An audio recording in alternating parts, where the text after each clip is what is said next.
Seterusnya.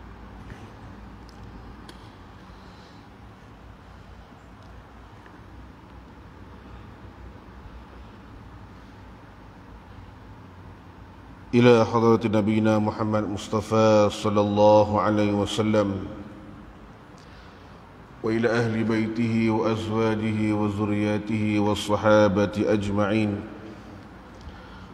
وإلى المسلمين والمسلمات الأحياء منهم والأموات شأن الله لهم الفاتحة. أعوذ بالله من الشيطان الرجيم. بسم الله الرحمن الرحيم. الحمد لله رب العالمين الرحمن الرحيم مالك يوم الدين. إياك نعبد وإياك نستعين. اهدنا الصراط المستقيم صراط الذين أنعمت عليهم غير المغضوب عليهم ولا الضالين آمين. أحييكم بتحية الإسلام، تحية الإسلام السلام، وتحية أهل الجنة، فسلام الله عليكم ورحمة الله وبركاته. إن الحمد لله نحمده ونستعينه ونستهديه ونستغفره ونعوذ بالله من شرور أنفسنا ومن سيئات أعمالنا. من يهده الله فلا مضل له ومن يضلل فلا هادي له.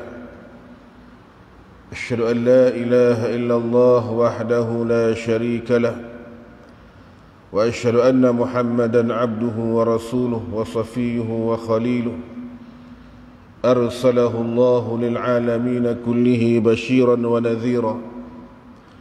اللهم صل وسلم وبارك وعظم وعنئم على هذا النبي الكريم صلاة وسلاما دائمين متلازمين إلى يوم الدين. وحسبنا الله ونعم الوكيل، ولا حول ولا قوة إلا بالله العلي العظيم. أما بعد. Alhamdulillah, pertama dan selamanya marilah sama-sama kita melafazkan setinggi-tinggi kesyukuran kepada Allah Subhanahu wa taala, kerana pada malam ini kita masih lagi diberikan kesempatan oleh Allah Subhanahu wa taala untuk sama-sama kita berada dalam rumah Allah, yang mana kita memilih untuk berada di dalam jalan kebaikan, yang mana sabda Nabi sallallahu alaihi wasallam an Muawiyah radhiyallahu anhu qala Rasulullah sallallahu alaihi wasallam man yuridillahu bihi khairan yufaqihu fid din.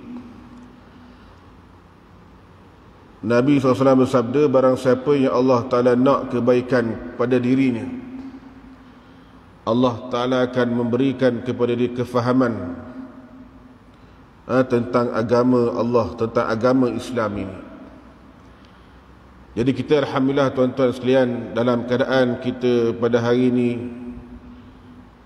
sibuk dengan dunia kita, Allah Ta'ala masih lagi membimbing kita, memberikan petunjuk kepada kita untuk sama-sama kita datang ke rumah Allah Subhanahu wa Ta'ala.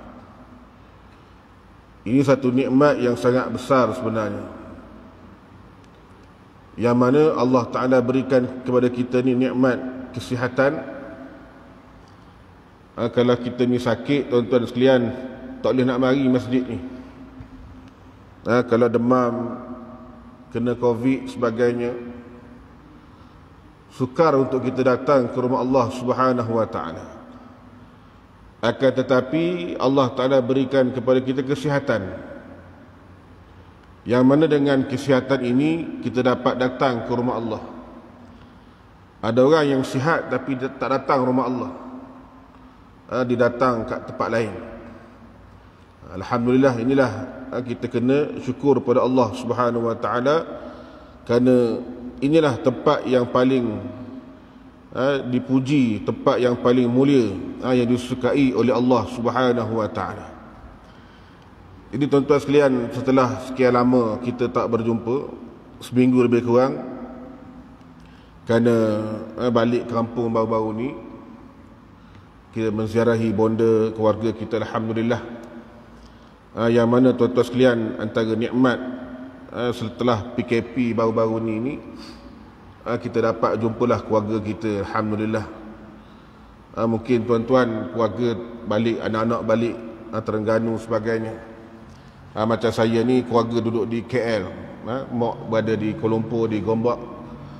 Jadi kita balik sekejap, bukan makan angin makan angin tu sambil-sambil lah, tapi tujuan yang lebih utama ni untuk jumpa keluarga lah. Dan alhamdulillah, yang mana kita melihat bagaimana pada hari ini kata-kata kawan kita semuanya suka menziarahi, balik berjumpa dengan keluarga masing-masing. Dan saya teringat bagaimana satu ayat Al-Quranul Karim, Allah Ta'ala mengatakan, wa yanqalibu ila ahlihi masrura, wa yanqalibu ila ahlihi masrura. Yang mana tuan-tuan sekalian, pada hari akhirat kelak, cuba bayangkan keluarga-keluarga kita, mak ayah kita, adik-beradik kita ni yang terpisah dengan kita di padang mahsyar. Masing-masing tak tahu jalan masing-masing. Sama ada mereka ni selamat atau tidak, kita tak tahu tuan-tuan sekalian. Kerana ketika itu hanya kita lah, diri masing-masing. Ayah kita tak tahu tak ke mana, mak kita tahu tak ke mana. Masing-masing dengan amalan yang kita buat di atas dunia masing-masing.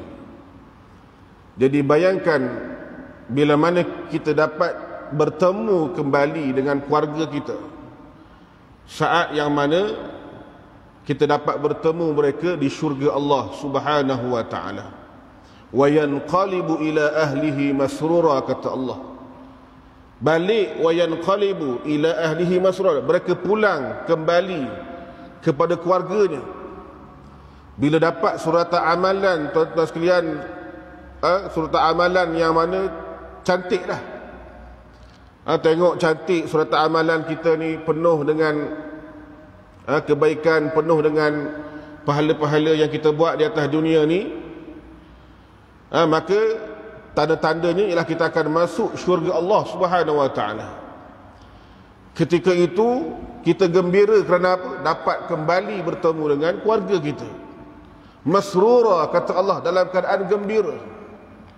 Suka tuan-tuan sekalian bila mana yang telah terpisah di padang mahsyar ni kemudian dapat bertemu kembali, di mana maknanya bertemu kembali di alam syurga, ataupun dapat bertemu kembali selepas daripada diberikan suhuf, lembaran suratan amalan kita, dalam keadaan gembira tuan-tuan sekalian. Lebih gembira daripada kita balik cuti ni, PKP setelah 2 tahun tuan-tuan sekalian. Yang ni pun cakap gembira dah kita. Keluarga adik-beradik kita belah Johor, belah Melaka mungkin, belah Pahang balik, ramai tak pernah jumpa anak-anak sebagainya, anak saudara, cucu cicit, balik dalam keadaan gembira. Mak ayah gembira tengok. Cuba bayangkan di padang mahsyar, bila mana semua ahli keluarga kita ni yang balik bertemu kembali dalam keadaan mereka selamat daripada api neraka Allah Subhanahu wa ta'ala. Kan, tuan-tuan sekalian, itu yang kita nak sebenarnya. Kita nak supaya apa? Mereka ni selamat daripada neraka Allah Subhanahu wa ta'ala. Cuba ramai-ramai yang balik tadi, yang memang surat amalan dia baik, ahli syurga, cuba salah seorang daripada keluarga mereka tu tak balik, contohnya. Kenapa? Ahli neraka. Cuba bayangkan bagaimana sedihnya kita ketika itu. Bayangkan, wali'iyahzubillah, adik-beradik kita ke, kalau mak ayah kita ke, dalam neraka.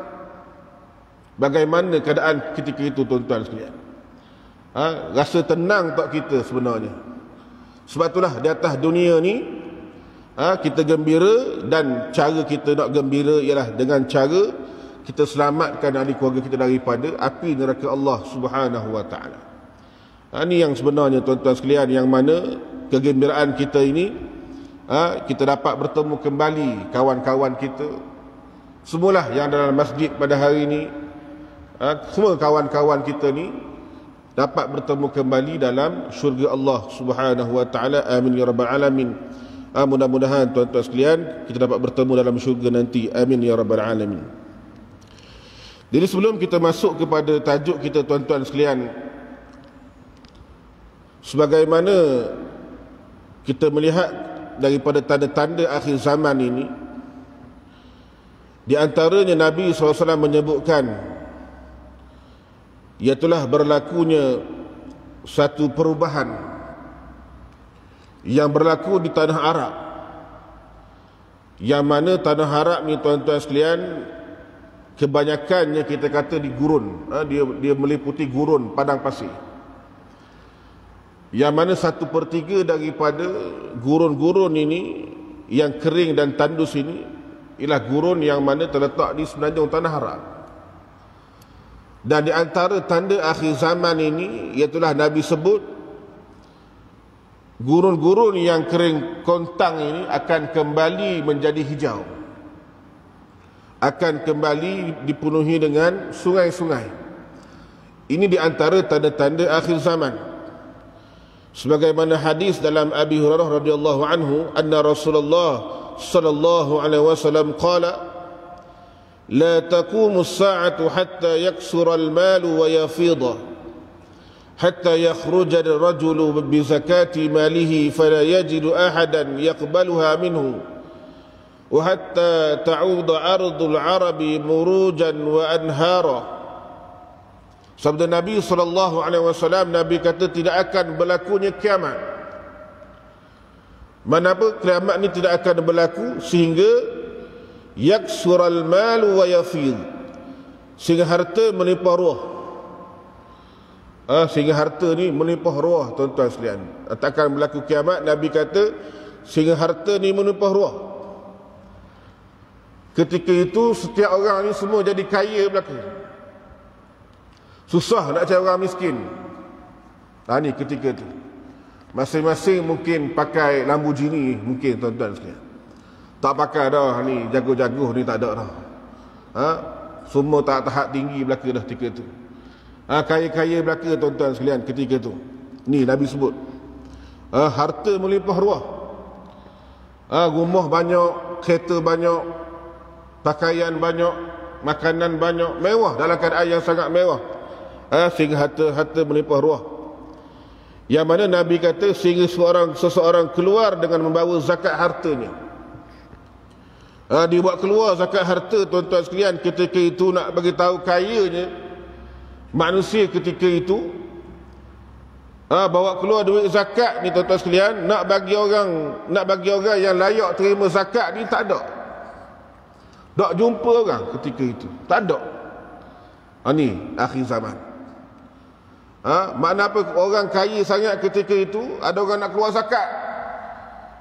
Tak kira zakat apa sekalipun, zakat pendapatan, zakat emas, zakat perak, zakat galian, zakat perniagaan, zakat binatang, zakat tanaman, semua zakat. Zakat ni banyak tuan-tuan sekalian. Sebab itulah Islam ni kaya sebenarnya.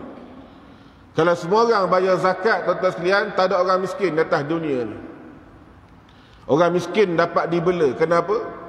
Adanya orang-orang kaya yang bayar zakat. Tapi oleh kerana orang kaya tak bayar zakat, maka lihatlah pada hari ini bagaimana ditindas orang-orang yang miskin, orang-orang yang memerlukan bantuan daripada orang kaya. Yang kaya makin kaya, yang miskin jadi makin miskin. Ini yang berlaku pada hari ini.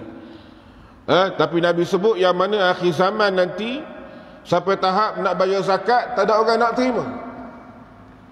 Bawa duit zakat bertimbun-timbun, bawa emas bertimbun-timbun, tak ada orang nak terima. Nak bagi sejik pun tak terima juga tuan-tuan sekalian. Bawa duit ni nak bagi orang-orang masjid lah, duit zakat, semua tak mahu. Semua tak mahu berlaku tuan-tuan sekalian, bayar. Akhir zaman ni kita bimbang ni. Sebab itulah tuan-tuan sekalian, selagi mana kita ada pada hari ini boleh bayar zakat, bayarlah zakat. zakat pendapatan kita, zakat harta kita, zakat perniagaan kita ni bayarlah. Walaupun tak banyak, bayar, tuan-tuan sekalian. Kenapa keberkatan itu ada dalam bila mana kita membayar zakat kerana Allah Subhanahu wa taala. Sebab itulah bila mana kita ni sentiasa bayar zakat, orang yang dah biasa bayar zakat, tuan-tuan sekalian, dia tak bimbang dah dengan harta yang dia ada. Kenapa? Dia yakin Allah Taala akan jaga harta-harta dia. Jadi tuan-tuan sekalian, Nabi sebut yang mana akhir zaman yang pertama, orang yang keluar tadi nak bayar zakat, tak jumpa orang yang layak menerimanya. Sebab zaman tu semua orang kaya-kaya belaka. Dan Nabi menyebut lagi, wa hatta ta'udha ardul arabi muruja wa anhara, tidak berlakunya kiamat sehingga tanah Arab kembali hijau dipenuhi sungai. Inilah yang berlaku pada hari ini. Tuan-tuan sekalian, tanah-tanah Arab yang mana asalnya gurun, asalnya padang pasir, menjadi hijau kembali dan dipenuhi dengan sungai. Yang mana pada asalnya semenanjung tanah Arab ni dahulu, tuan-tuan sekalian, memang dipenuhi dengan kebun-kebun. Tanah-tanah dulu ni memang penuh dengan kebun-kebun, hutan dan sungai. Dan ini yang terbukti bila mana adanya kuantiti petroleum yang sangat besar.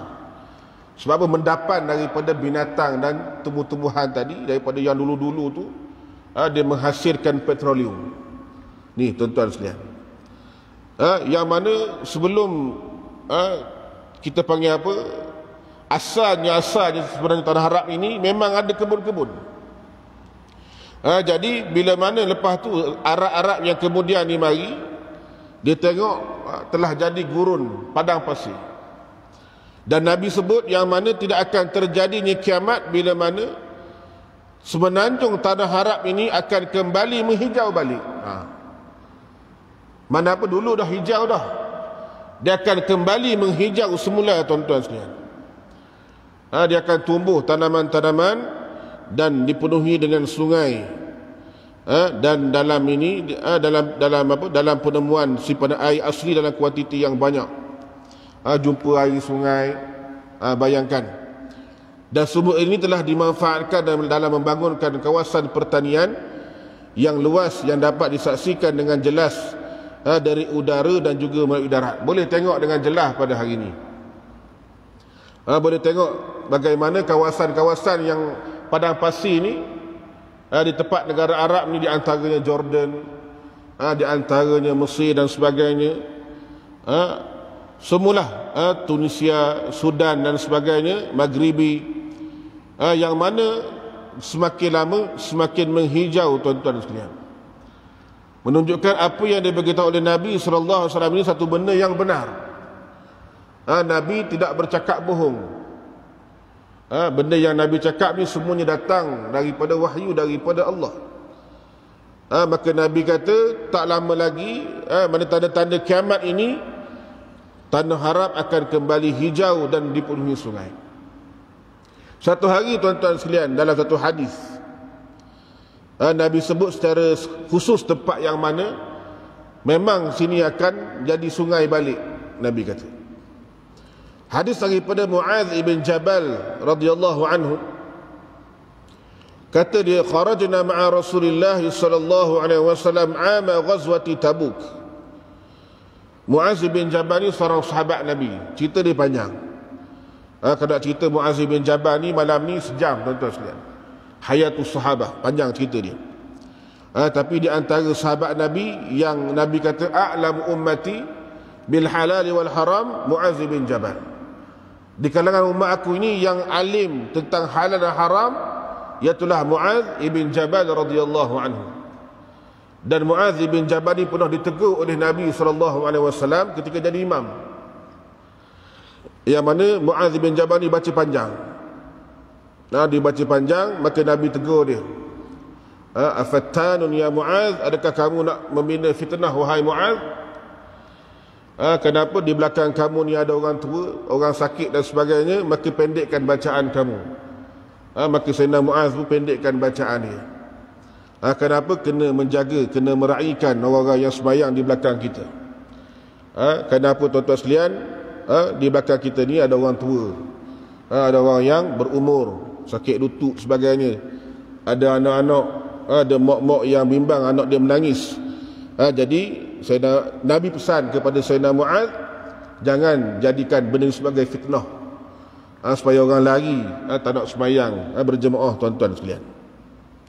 Jadi yang mana diceritakan kemudian Nabi SAW berkata, ini Mu'adz cerita, kami telah keluar bersama Rasulullah SAW pada tahun berlakunya peperangan Tabuk. Mu'adz dengan para sahabat Nabi ini keluar dengan Rasulullah pada tahun berlakunya peperangan Tabuk. Bila berlakunya peperangan Tabuk tuan-tuan sekalian? Peperangan Tabuk ni peperangan yang terakhir Nabi SAW. Berlaku pada tahun 9 Hijriah. Jadi Nabi bersabda, Nabi kata, sesungguhnya esok kamu akan singgah di satu mata air di Tabuk. Innakum satatuna ghadan insyaallah aina Tabuk, Nabi kata. Sesungguhnya esok kamu akan singgah di mata air Tabuk. Nabi kata kamu juga akan sampai ke situ pada waktu duha. Wa innakum lan ta'tuha hatta yudhiya an-nahar, Nabi kata. Kamu akan sampai pada waktu duha. Maka Nabi pesan, maka sesiapa dalam kalangan kamu yang telah sampai di situ, fala yamassa min ma'iha syai'an hatta ati, jangan sesekali sentuh air itu sehingga aku sampai, kata Nabi sallallahu alaihi wasallam. Nabi pesan pada sahabat-sahabat Nabi, esok ni kamu pergi Tabuk, kamu akan jumpa satu mata air.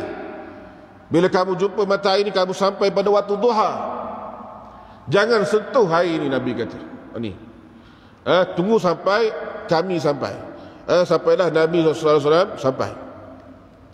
Lalu tuan-tuan sekalian, para sahabat cerita, kami pun sampai di tempat mata air tersebut. Para sahabat pun sampai. Faji'naha. Qala thumma gharafu bi aydihim min al-'aini. Mu'adz menceritakan, kemudian mereka mencedok air dari mata air itu menggunakan tangan, sedikit demi sedikit, sehingga terhimpun di dalam suatu bekas. Para sahabat ni kemudian mereka ambil air itu sikit dah daripada mata air tadi, ambil sikit demi sikit, himpunkan dalam suatu bekas, tuan-tuan sekalian. Lalu Mu'adz menceritakan, Rasulullah sallallahu alaihi wasallam membasuh kedua-dua tangan dan muka baginda dengannya. Jadi bila Nabi sampai, Nabi basuh dua-dua tangan Nabi dan muka wajah Nabi dengan air yang telah dihimpun tadi, air mata Tabuk tadi. Lalu air tadi dicurahkan kembali. Summa a'adahu fiha. Lepas Nabi basuh muka Nabi, tangan Nabi sallallahu alaihi wasallam, dicurahkan kembali air tadi ke dalam mata air tadi. Curah balik tuan-tuan sekalian. Lantas mata air itu mengalir dengan deras. Fajaratil ainu bima'in munhamir au qala ghazirin. Mata itu jadi kuat, jadi deras, tuan-tuan sekalian. Syakka Abu Ali ayyuhuma qala hatta istaqan nas. Bila mana air tadi menjadi deras, maka semua orang di situ dapat minum air. Dapat minum air. Orang yang pergi perang Tabuk tadi dapat minum air. Dah air jadi deras tadi, tuan-tuan sekalian. Kemudian Nabi SAW bersabda, wahai Mu'adz, Nabi kata, jika panjang umurmu ya Mu'adz, in talat bika hayatun antara ma hahuna qad muli jinanan. Nabi kata, kalau kamu ni umur panjang, lambat laun kamu pasti dapat melihat kawasan ini dipenuhi tanaman, Nabi kata. Ini Nabi sebut secara khusus. Nabi kata apa? Lambat laun tempat ni kamu akan melihat kawasan ini dipenuhi dengan tanaman. Tuan-tuan sekalian, apa yang Nabi sebut ni betul. Yang mana di Tabuk pada hari ini telah kembali hijau. Dan Tabuk ni sempadan di antara Jordan dan Saudi, tuan-tuan sekalian. Saya sampai dah di Tabuk ni. Tabuk ni di antara satu tempat yang sejuk, yang turunnya salji, tuan-tuan sekalian. Bayangkan tempat yang di antara tanah Arab ni turun salji. Jadi tempat tu subur lah kalau ada salji turun ni biasanya. Di lembap, tuan-tuan sekalian, basah. Jadi bayangkan di Tabuk ni memang tempat orang kena main salji, pergi Tabuk. Dah hijau, tuan-tuan sekalian. Ini yang menunjukkan kepada kita akhir zaman ni betul lah yang Nabi sebut, tanah Arab ni akan kembali hijau. Dan kalau tuan-tuan pergi ke Arafah, pergi kepada Arafah, insya-Allah sekarang ni kita dah dapat pergi ke buat umrah, pergi ke Mekah Madinah. Ambillah peluang, tuan-tuan sekalian, kita pergi ramai-ramai insya-Allah. Bulan 11 ke 12, 1, 2 ni kita pergi ramai-ramai. Ni yang ada malam ni pergi. Mutawir ni saya lah, insya-Allah kita bawa. Pergi ramai-ramai, kita pergi buat umrah, tuan-tuan sekalian. Umrah Masjid Muhtadin. Kita pergi tengok di padang Arafah. Kita pergi tempat-tempat yang sirah-sirah Nabi ni. Tuan-tuan tengok bagaimana di padang Arafah yang padang pasir ni pun dah kembali hijau. Tengok hijau dah belaka, tuan-tuan sekalian. Ini membuktikan benarnya kata Nabi sallallahu alaihi wasallam, tuan-tuan sekalian. Baik. Apa yang saya cuba nak kaitkan, tuan-tuan sekalian, yang mana kalau kita melihat kepada apa yang berlaku ini dengan dunia kita pada hari ini, tuan-tuan sekalian, pentingnya kita pada hari ini, yang mana bila kita lihat hadis-hadis Nabi SAW tentang pertanian dan sebagainya ini, ada satu hadis Nabi SAW mengatakan yang mana in qamatis sa'ah wa fi yadi ahadikum fasilah fa in istata'a alla taquma hatta yaghrisaha falyaghrisha. Nabi kata jika terjadi hari kiamat sementara di tangan salah seorang dari kamu ada sebiji benih tanaman, wa fi yadi ahadikum fasilah. Nabi kata kalau terjadi ni kiamat, Nabi kata sementara di tangan kamu ni ada satu biji benih tanaman, maka jika dia mampu sebelum terjadinya hari kiamat untuk tanam dia, maka Nabi kata apa? Falyaghrisha, tanamlah. Nabi kata ni, tuan-tuan sekalian, kenapa? Menunjukkan kepada kita pentingnya pertanian pada hari ini. Dalam keadaan yang suasana dahsyat, Nabi kata nak kiamat ni dah ni. Nabi kata kalau boleh tanam, tangan kamu ada biji benih, nak tanam tanaman, tak berlaku kiamat lagi, tanamlah. Nabi kata, tuan-tuan sekalian, nak bagi tahu bagaimana pentingnya Nabi SAW tekankan sektor ini, yang mana Nabi nak bagi tahu jangan abaikan pertanian ini. Kenapa? Dia melibatkan satu sudut asas kepada manusia. Memang tak boleh lari daripada pertanian, tuan-tuan sekalian. Sebab apa? Sebab kalau kita melihat bagaimana di antara sumber-sumber kehidupan kita pada hari ini, walaupun ada di sektornya perniagaan, sektor macam pelancongan dan sebagainya, tapi sektor pertanian merupakan satu sektor yang sangat besar sebenarnya, tuan-tuan sekalian. Kenapa? Kalau tak ada sektor pertanian ni, tidak ada sumber tenaga, tidak ada sumber hasil daripada bumi, yang mana, tuan-tuan sekalian, bagaimana manusia pada hari ini nak mengharapkan daripada hasil daripada orang lain. Malaysia sendiri sebagai contoh, yang mana kita ni banyak import, kan? Ekspor pun banyak, import pun banyak. Hasil bumi kita ni, yang mana Allah Ta'ala jadikan hasil bumi kita ni kaya dengan tanaman-tanaman sebenarnya, tapi kita tidak sampai 100% lagi. Sepatutnya boleh 100, lebih 100% lah. Maknanya tanaman-tanaman kita ni, akan tetapi ada lagi yang belum mencapai 100%. Sebagai contoh beras, kita ambil contoh beras, kan? Beras mungkin 60 lebih % saja yang daripada Malaysia sebagai contoh. Yang lain kita import daripada Vietnam, daripada Pakistan dan sebagainya. Cuba bayangkan bila berlakunya sektor ini ataupun bila berlakunya import ekspor ni dihalang. Berlaku Covid sebagai contoh, tak boleh nak import ekspor. Apa yang menjadi, apa yang terjadi? Yang terjadi kita lah yang berat. Tak boleh nak buat apa. Pasal apa? Tidak ada bekalan makanan yang mencukupi. Ini sebab tu Nabi suruh, Nabi tekankan supaya apa?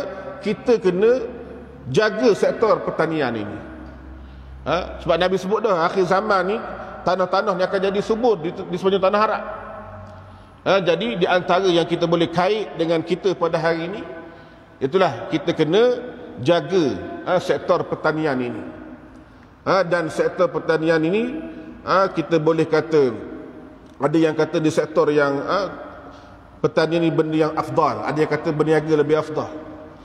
Ala kulli hal, tuan-tuan sekalian, sebagaimana yang Nabi Yusuf alaihi salam, bila Nabi Yusuf alaihi salam melihat dalam mimpi yang mana ada raja mimpi, berlakunya kemarau, kemudian akan berlakunya kemudian subur semula, 7 tahun kemarau, 7 tahun kembali subur.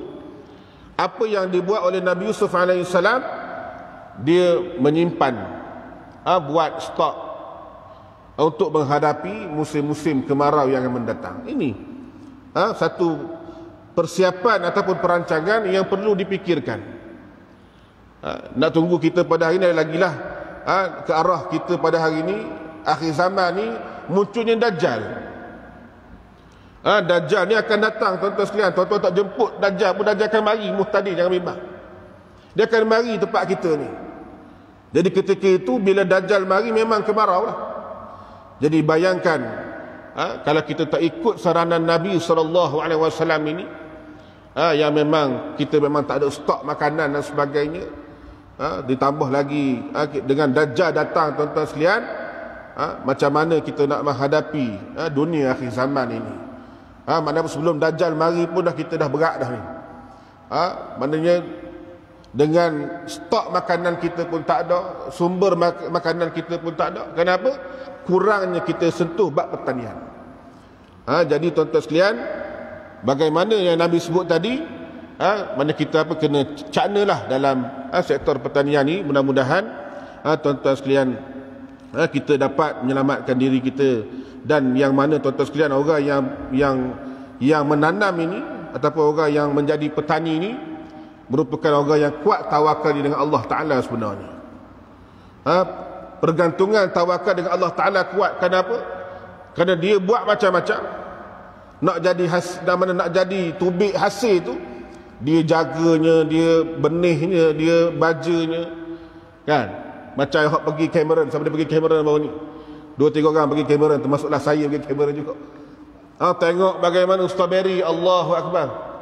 Tuan-tuan sekalian, baru ni pergi Cameron, tuan-tuan sekalian, strawberry habis belaka, tuan-tuan sekalian. Itu baru berapa terik tu. Tak ada pergi tempat ni habis, tempat ni habis, tempat ni habis. Strawberry pun habis, tuan-tuan sekalian. Punya ramai manusia ni pergi Cameron, tuan-tuan sekalian, habis strawberry. Allah, dia putih habis, tinggal kita kecil-kecil je. Alhamdulillah ada juga tempat lain lah. Nak cerita tuan-tuan sekalian, itulah bagaimana pentingnya pertanian ni, kan?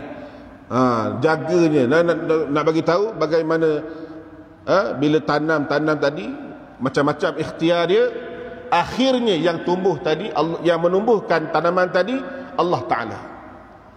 Yang tumbuh tadi Allah Ta'ala. Kita nak tahu, kita lagu mana, kita buat je belaka. Macam-macam lah tanam tu, luar sana ada musangking, muhtadin dan sebagainya, nenah sebagainya. Jadi yang menumbuhkan ini Allah Ta'ala, bukan kita yang tumbuhkan. Sebab itulah orang yang menanam ni tawakal dengan Allah Ta'ala sangat tinggi sebenarnya. Kenapa? Dia tawakal pada Allah. Setelah diusaha buat macam-macam tadi, yang menumbuhkan tadi, memberikan hasil Allah Subhanahu Wa Ta'ala, tuan-tuan sekalian. Jadi itu sebagai mukadimah pada malam ni, tuan-tuan sekalian. Panjang mukadimah ni. Baik, saya masuk sikit lagi pada ayat yang kita nak sambung pada hari ini, tuan-tuan sekalian. Iaitulah pada ayat dalam surah Yasin. Allah Ta'ala cerita dalam ayat yang ke-40. Allah Ta'ala mengatakan, la syamsu yanbaghi laha an tudrikal qamar wal lailu sabiqun nahar wa kullun fi falaki yasbahun. Dengan ketentuan yang demikian, matahari tidak mungkin baginya mendapatkan bulan, dan malam pula tidak dapat mendahului siang. Kerana tiap-tiap satunya beredar terapung-apung di tempat edarannya masing-masing.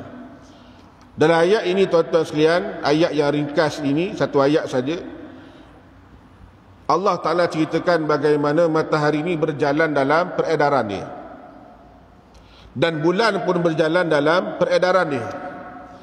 Dan tiap-tiap satunya beredar terapung-apung di tempat edaran masing-masing. Matahari dan bulan takkan berlaga, tuan-tuan sekalian. Ini cantiknya sistem yang Allah Ta'ala susun pada kita. Yang mana matahari tidak mungkin baginya mendapatkan bulan. Maksudnya apabila adanya cahaya matahari, maka hilanglah peranan cahaya bulan. Apabila adanya cahaya bulan, maka terhentilah pula peranan cahaya matahari. Dia takkan jadi sekali matahari bulan ni bertembung. Bulan pun ada cahaya, matahari pun ada cahaya. Tak ada, tuan-tuan sekalian. Kalau ada waktu kiamat lah maknanya. Dia takkan jadi begitu. Masing-masing menjalankan tugas mengikut apa yang diperintahkan oleh Allah Subhanahu wa ta'ala. Maka matahari dia taat pada Allah Ta'ala, dia takkan terbit pada waktu malam. Ke tuan-tuan pernah tengok matahari terbit pada waktu malam? Pernah tengok? Tak ada lagi kan? Dan bulan ni dia takkan muncul pada waktu siang. Dia takkan muncul pada waktu siang, dia takkan ambil kerja matahari. Kerana ini adalah perintah Allah Subhanahu wa ta'ala. Wal lailu sabiqun nahar, dan malam pula tidak dapat mendahului siang. Maknanya malam dan siang ni makhluk Allah Ta'ala masing-masing tidak berebut-rebut untuk menonjolkan diri di antara satu sama lain. Tak ada kata siang nak kejar malam, malam tak ada. Masing-masing mana mengikut aturan yang telah ditetapkan oleh Allah Subhanahu wa ta'ala, tuan-tuan sekalian. Dan Allah Ta'ala mengatakan wa kullun fi falaki yasbahun, dan tiap-tiap sesuatu daripada itu semuanya bergerak dan beredar mengikut orbit masing-masing yang telah ditetapkan oleh Allah Subhanahu wa ta'ala, dan terapung-apung walaupun tidak ada tali yang menggantungkannya. Boleh terapung, tengok matahari boleh terapung, bulan boleh terapung, bintang-bintang yang lain boleh terapung, walaupun tak ada tali yang menggantungkannya. Ini menunjukkan bagaimana bijaksananya Allah Subhanahu wa ta'ala dalam mencipta sistem kosmos yang sangat menakjubkan di langit cakrawala kita ni, tuan-tuan sekalian. Dan semua makhluk-makhluk ini, bulan, bintang, matahari, planet, semuanya patuh pada arahan Allah Subhanahu wa ta'ala. Cuma kita tidak patuh dengan Allah. Ini kita, masalah kita ni. Matahari yang besar, bulan yang besar, planet yang besar, bintang, semua ni patuh pada arahan Allah. Cuma manusia yang kecil ini, yang kerdil ini, yang lemah ini, tak patuh pada arahan Allah Subhanahu wa ta'ala. Masih lagi derhaka dengan arahan Allah, masih lagi ingkar dengan arahan Allah, masih lagi mencabar hukum hak Allah Ta'ala. Ini manusia, tuan-tuan sekalian. Yang mana Allah Ta'ala nak tunjukkan kepada kita, mu tengok ni, makhluk-makhluk yang lain semuanya patuh pada arahan Allah. Tapi sebagian manusia malangnya, tuan-tuan sekalian, tidak ambil cakna, tidak mengambil ibrah apa yang berlaku di sekeliling kita. Dan saya pernah sebut pada kuliah yang lepas, yang mana matahari ni, tuan-tuan sekalian, bila mana dia berpusing dalam orbit dia tadi, yang mana bila dia hilang, bila sahabat tanya ke mana perginya matahari, maka Nabi menjawab, matahari pergi menghadap Allah Subhanahu wa ta'ala. Matahari pergi menghadap Allah Ta'ala, tuan-tuan sekalian. Yang mana bila mana satu hari sudah berlakunya kiamat nanti, bilanya Dajjal datang, tuan-tuan sekalian, matahari ini akan menjadi siang, yang akan jadi malam, akan jadi panjang. Satu hari bersama dengan setahun, Nabi kata. Malam panjang, bayangkan. Ketika itu maknanya yang mana matahari ini menghadap Allah Ta'ala, tuan-tuan sekalian, Allah Ta'ala arahkan matahari ini balik tempat asal dia. Allah Ta'ala arahkan matahari ni balik tempat asal dia, matahari pun balik. Dan sampai satu tahap yang mana Allah Ta'ala akan perintahkan matahari ni tak balik tempat asal dia. Yang mana matahari ni akan terbit daripada sebelah barat, tuan-tuan sekalian. Dia sepatutnya tenggelam belah barat. Bila mana matahari terbit daripada arah barat, dia tak balik dari tempat asal dia, itu dah saat berlakunya kiamat. Tanda-tanda yang besar yang mana matahari ini terbit daripada arah barat. Ini yang berlaku, tuan-tuan sekalian. Ketika itu baru nak kata amanna billah, tak ada gunanya. Ketika itu baru kata nak beriman dengan Allah, ketika itu baru nak ambil sejadah, nak semayang, tak jadi dah ketika itu. Ketika itu nak bayar zakat tadi, nak bagi semua duit yang kita ada ni, nak bayar zakat, tak ada terima. Orang tak mau terima belaka dah ketika itu. Kenapa? Matahari dah terbit daripada arah barat, tuan-tuan sekalian. Kenapa matahari tidak mengikut dah yang mana sepatutnya kembali pada tempat asal dia? Kenapa? Allah Ta'ala perintahkan matahari tadi terbit daripada arah barat. Bila matahari terbit daripada arah barat dan kemudian keluarnya dabah, binatang yang besar daripada bumi ini, kita kira, tuan-tuan sekalian, berlakunya kiamat yang sangat dahsyat yang berlaku kepada manusia, tuan-tuan sekalian. Jadi sekarang itulah pada malam ni, kerana mohon kemaafan kerana kesihatan belum baik lagi, tuan-tuan sekalian. Jadi mudah-mudahan kita doakan Allah Ta'ala supaya semualah kita diberikan kesihatan yang baik. Mudah-mudahan Allah Ta'ala panjangkan usia kita dalam menjadi hamba Allah Ta'ala yang bertakwa, yang menjadi hamba yang taat pada Allah Subhanahu Wa Ta'ala, dan mudah-mudahan kita dipermudahkan urusan oleh Allah, tuan-tuan sekalian, dan diselamatkan daripada neraka Allah Subhanahu Wa Ta'ala. Apa yang baik datang daripada Allah, yang lemah daripada yang bersendiri. Aqulu qawli hadza astaghfirullahal azim li wa lakum wa billahi taufiq wal hidayah. Fassalamullahi alaikum warahmatullahi taala wabarakatuh. Tasbih kafara subhanallah bihamdika asyhadu an la ilaha illa anta. Bismillahirrahmanirrahim. Wal 'asr innal insana lafi khusr alladzina amanu was salati wa tawassaw. Bismillahirrahmanirrahim. Alhamdulillah rabbil alamin wa wassalatu wa atamu taslim ala sayyidil mursalin wa ala alihi wa sahbihi ajma'in. Allahumma 'allimna ma yanfa'una وانفعنا بما علمتنا وزدنا علما من كرمك يا أكرم أكرم. ربنا آتنا في الدنيا حسنة وفي الآخرة حسنة وقنا عذاب النار. وصلى الله على سيدنا محمد وعلى آله وصحبه أجمعين. سبحان ربك رب العزة عما يصفون والسلام على المرسلين والحمد لله رب العالمين. تقبل الله منا ومنكم.